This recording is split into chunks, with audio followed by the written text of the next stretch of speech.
Still talking about appendages here, we're going to look at the fimbriae.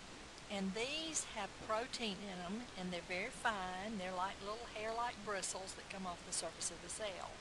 And they serve the function of adhering the cell to other cells or to surfaces. They stick it to the other cells.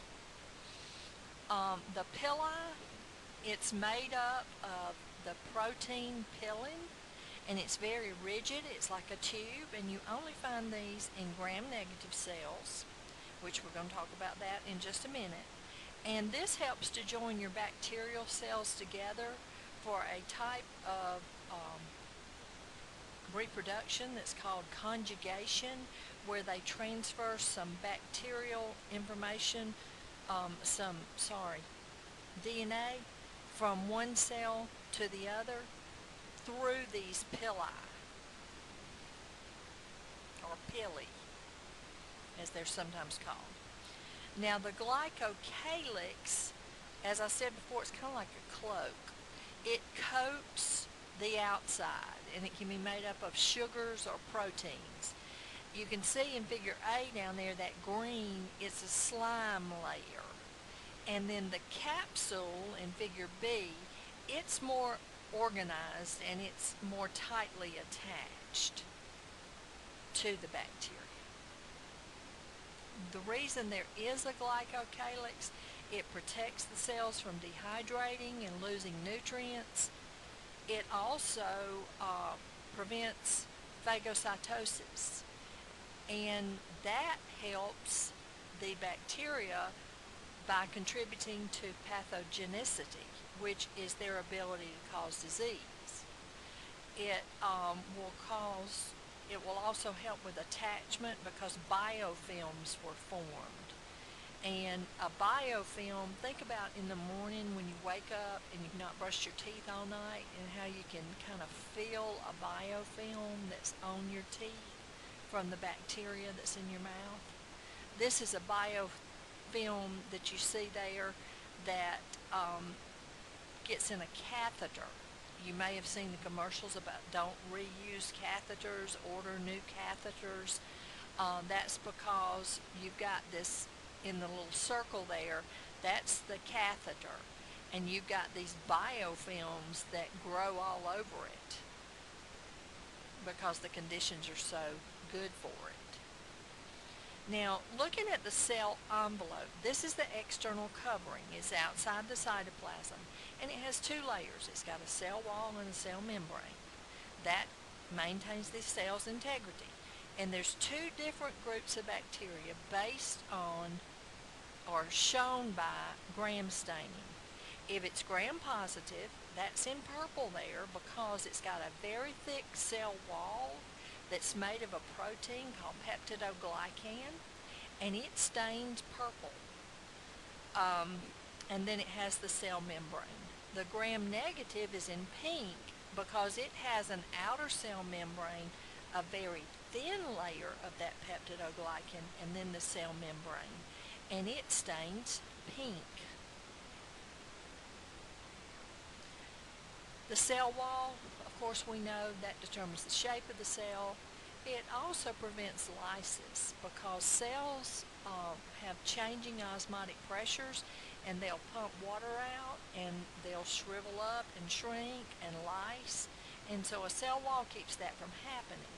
And the main thing that you find in the bacterial cell walls is peptidoglycan, and it's made up of a repeating framework of long glycan chains cross-linked with short peptide fragments.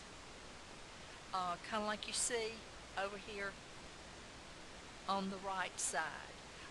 This is just the peptidoglycan of a cell wall. You can see that it's a thick three-dimensional lattice work. Now, gram-positive cell walls have this very, very, very thick layer of peptidoglycan. It's 20 to 80 nanometers thick. And in that, we have teichoic acid and lipoteichoic acid to help maintain that cell wall and help move things across that cell wall.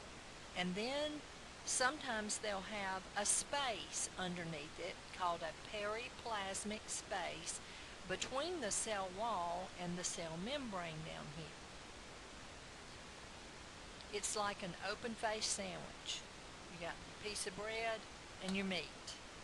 No, don't have a second piece of bread. That peptidoglycan is that thick meat that you have there. And it's going to stain purple. Remember that. The gram-negative cell wall, which stains pink, is you've got an inner and an outer membrane.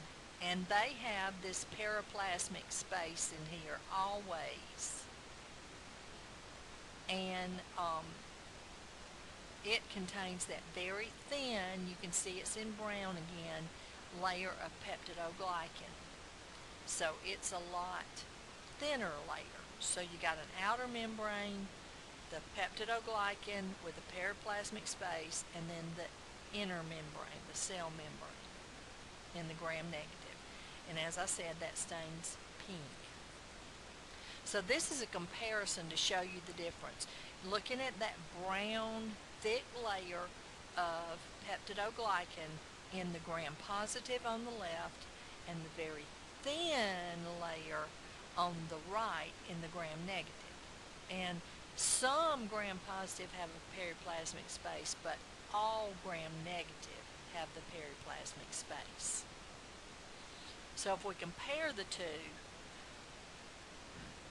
gram-positive is one layer, gram-negative is two.